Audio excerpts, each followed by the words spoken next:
Hello friends, हम सीख रहे हैं EMRS TGT एंड PGT। और इसी सीरीज़ में अनीता देसाई को कंप्लीट करने के बाद आज हम स्टार्ट करने जा रहे हैं नया ऑथर। और इंडियन राइटिंग में बड़ा ही इम्पोर्टेंट नाम लिया जाता है विक्रम सेठ का। तो विक्रम सेठ को आज हम पॉइंट वाइज स्टडी करने जा रहे हैं। पहले biography and then important works and then MCQs। तो चलिए friends, without wasting any time let's start. बात कर लेते हैं। देखिए, विक्रम सेठ की और मेथड भी आज मैंने ये स्लाइड वाला लिया है। ये बेटर है कि नहीं है, कमेंट आप छोड़ सकते हैं वीडियो लेक्चर के बाद। तो चलिए सबसे पहले बात कर लें कि Vikram Seth is a renowned Indian author, poet and travel writer. इनकी जो पहचान है वो author, poet as well as travel writer, यात्रा लेखक के रूप में ये जाने जाते हैं। एक पंजाबी फैमिली में पैदा हुए on June 20 1952 in Kolkata, India. Clear. तो ये तो हो गई बर्थ की बात। जून 20 1952 कोलकाता में इंडियन पोएट, ट्रेवल राइटर और ऑथर ये जाने जाते हैं। एजुकेशन की बात करें तो एजुकेशन रही है the Doon college, Doon school in Dehradun, बड़ा फेमस स्कूल रहा है। And where he was editor in chief of the Doon school weekly. Clear. जो दून स्कूल वीकली थी, मैगजीन थी, उसके ये एडिटर रहे हैं। Clear.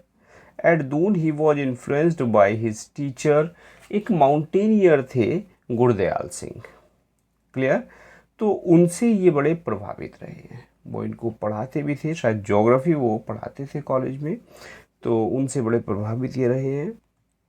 After graduating from Doon, Seth went to Tonbridge school England to complete his A-level। A-level को कंप्लीट करने के लिए दून से आगे की जो एजुकेशन की वो की टॉनब्रिज स्कूल इंग्लैंड में। Later he read philosophy, politics and economics at Corpus Christi college, Oxford. Oxford से एजुकेशन रही और कॉलेज का नाम रहा कॉर्पस क्रिस्टी कॉलेज, ऑक्सफोर्ड। वहाँ से क्या पढ़ा इन्होंने? फिलोसफी, पॉलिटिक्स एंड इकोनॉमिक्स, ये पढ़ाई वहाँ पर की। He then pursued PhD in economics at Stanford university. Stanford university में क्या किया? PhD में एनरोल हो गए इकोनॉमिक्स में। दो नेवर कंप्लीटेड इट, यद्यपि इसको कभी इन्होंने कंप्लीट नहीं किया, यानी PhD जो है वो इनकम्प्लीट रही है। एक एक्लेम्ड नॉवलिस्ट ये माने जाते हैं। Vikram Seth is best known for his EPIC novel a suitable boy. पहचान है इनकी ईपिक नॉवल से, बहुत सारे नॉवेल्स लिखे, उन सब में इम्पॉर्टेंट क्या माना जाता है? ये सुटेबल बॉय से पहचान रही है, बड़े पॉपुलर रहे सुटेबल बॉय से। Vikram was which was publish in 1993, 1993 में आया। Clear. The novel is set in post-independence India and follows the lives of various characters.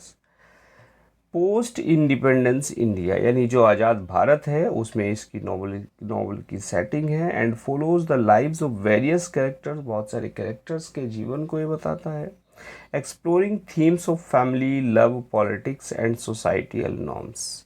और जो थीम रही है इस नॉवल की वो रही है family, love, politics and societal norms. It remains one of the longest single volume novels ever published in English language। और ख़ास बात क्या है कि इस नॉवल को सिंगल वॉल्यूम नॉवल कहा जाता है इंग्लिश भाषा का, सबसे बड़ा single volume novel.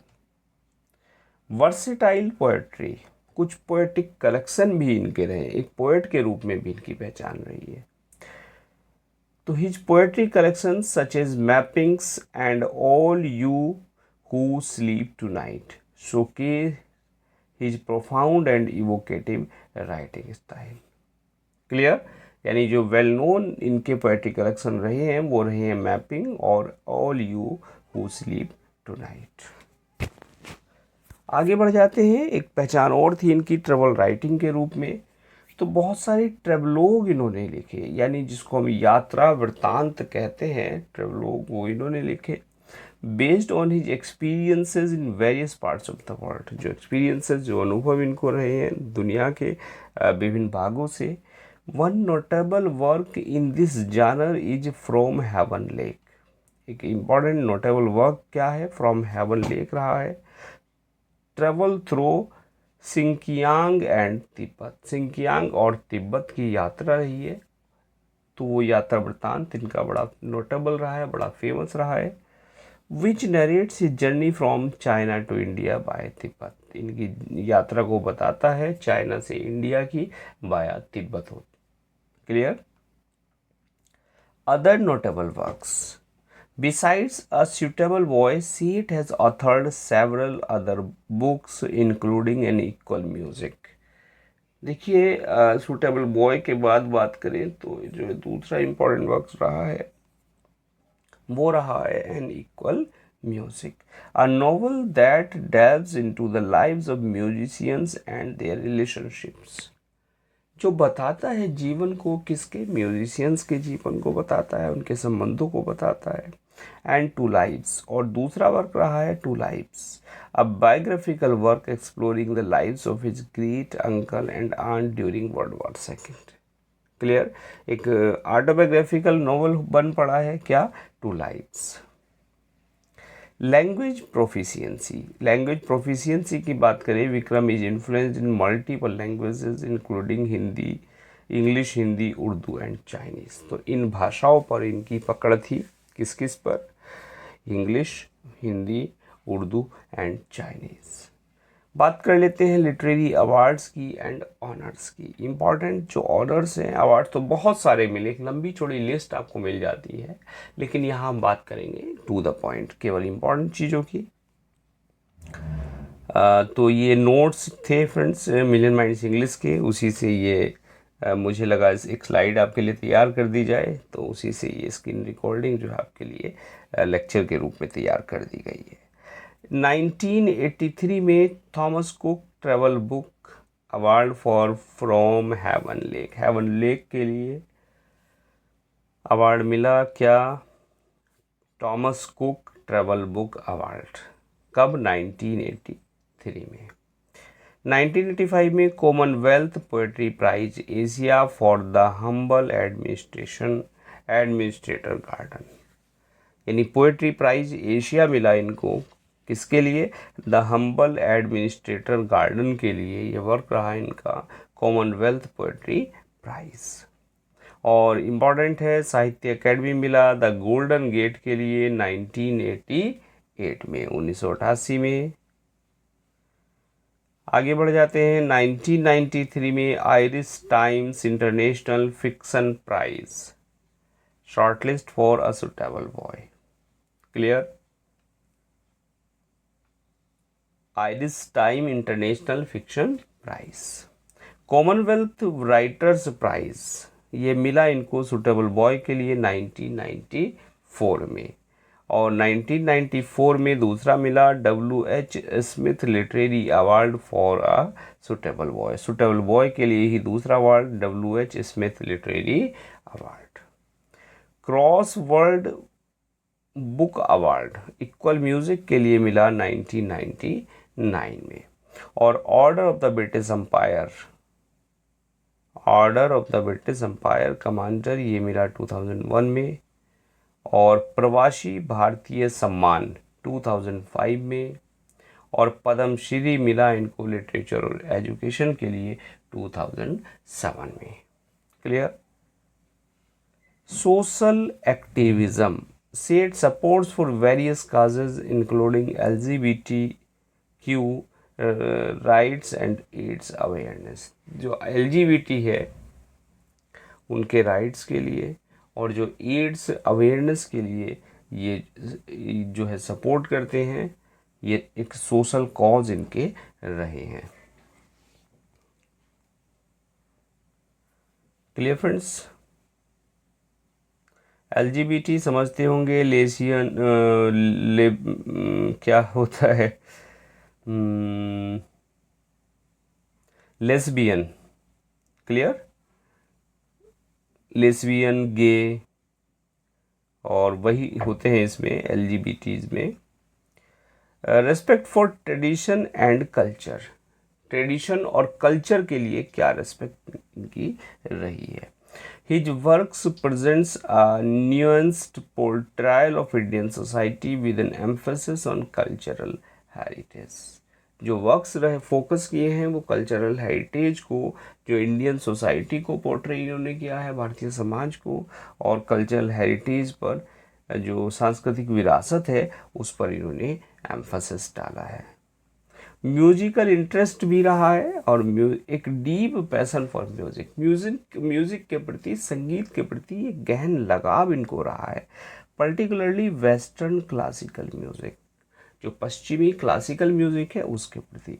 The interest is evident in his novel and equal music, इस नॉवल में हम इनके इंटरेस्ट को देख सकते हैं, which involves around the lives of professional musicians and explores the profound impact of music on human emotions।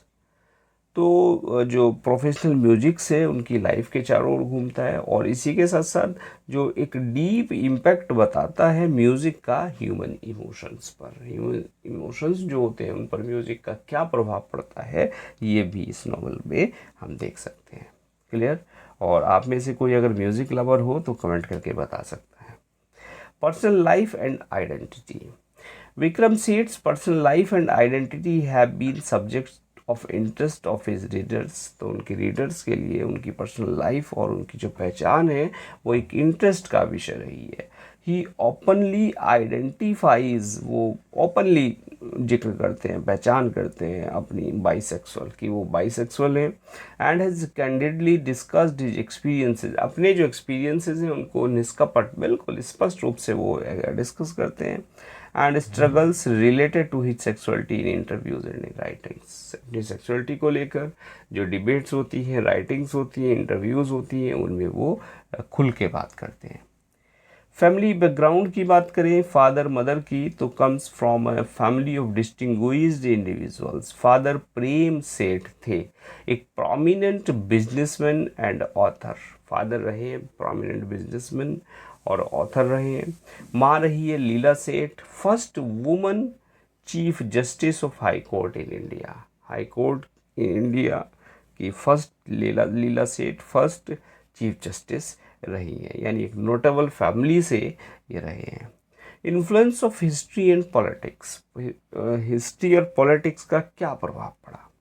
A suitable boy set in the backdrop of post independence, यानी जो आपका आज़ादी के बाद इसको सेट किया है इन्होंने, जो बैकग्राउंड रही है सुटेबल बॉय की, and provides a window into political and social landscape of time. और उसी समय के एक जो पॉलिटिकल और सोशल जो सिनेरियो है, लैंडस्केप है, उसको हम इस नावल में देख सकते हैं।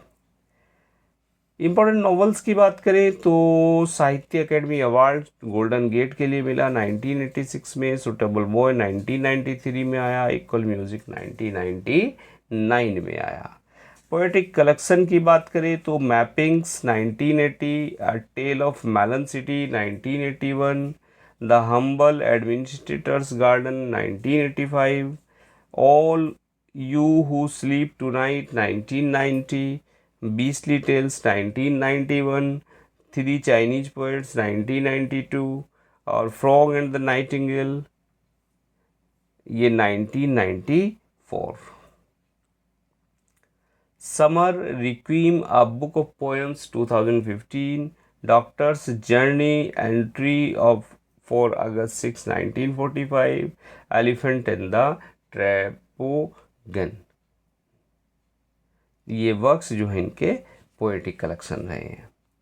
फिक्सन और नॉन फिक्सन की बात करें तो फिक्सन में नाम लिया जाता है रियोन एंड द डॉल्फिन 1994 में, द लाउज एंड द मॉस्किटो 2020 में। और ये नॉन फिक्सन रहे हैं नीचे के 3 works, from Heaven Lake, travel through Sinkiang and Tibet 1983, two lives and 2005 and the rivered earth 2011। इनके 10 इंपॉर्टेंट वर्क्स यहाँ बताए हैं ब्रीफ में हमने क्या क्या हैं। देखिए सुटेबल बॉय 1993 में आया, critically acclaimed novel that follows the lives of 4 families in post independence India. Clear. 4 families का जिक्र इसमें है। और इक्वल म्यूज़िक है उनका एक romantic novel set in the world of classical music exploring love loss and power of music, यानी music के लगाव को, म्यूज़िक के पैसन को ये नोवेल बताता है। गोल्डन गेट की बात करें, रिटर्न एंटायरली इन वर्स में लिखा हुआ है Golden Gate, capturing the lives of young professionals in San Francisco में जो लाइफ है उसको ये बताता है। Two Lives 2005, the biographical works that delves into the lives of Vikram Seth's great uncle and aunt, उनके जो ग्रेट अंकल और आंट की लाइफ को बताता है। Two Lives exploring their experiences during World War second and partition of India, World War second और India partition के दौरान।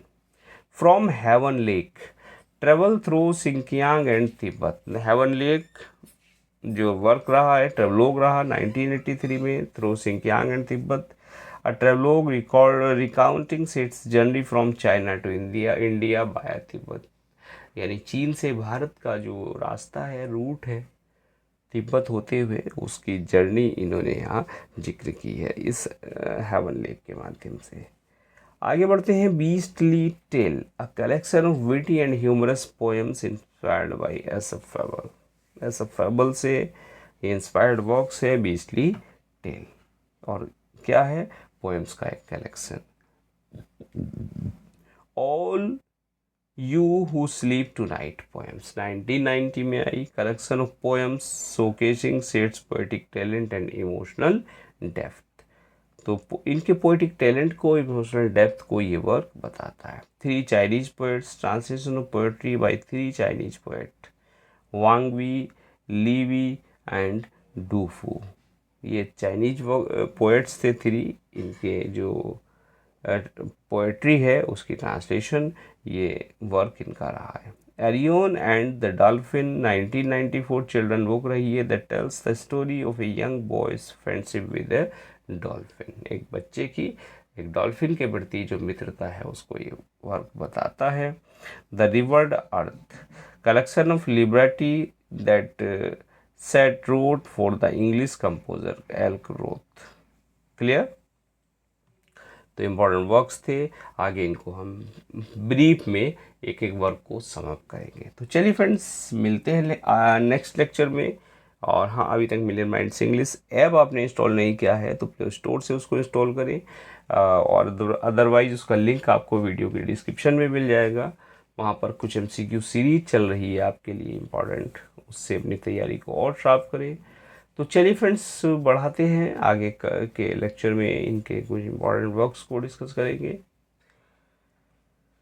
और अभी तक चैनल सब्सक्राइब नहीं किया है तो चैनल सब्सक्राइब करें, शेयर करें, और ताकि जो क्वालिटी मटेरियल है वो सबको फ्री ऑफ कॉस्ट मिल सके। And now thanks for watching this video.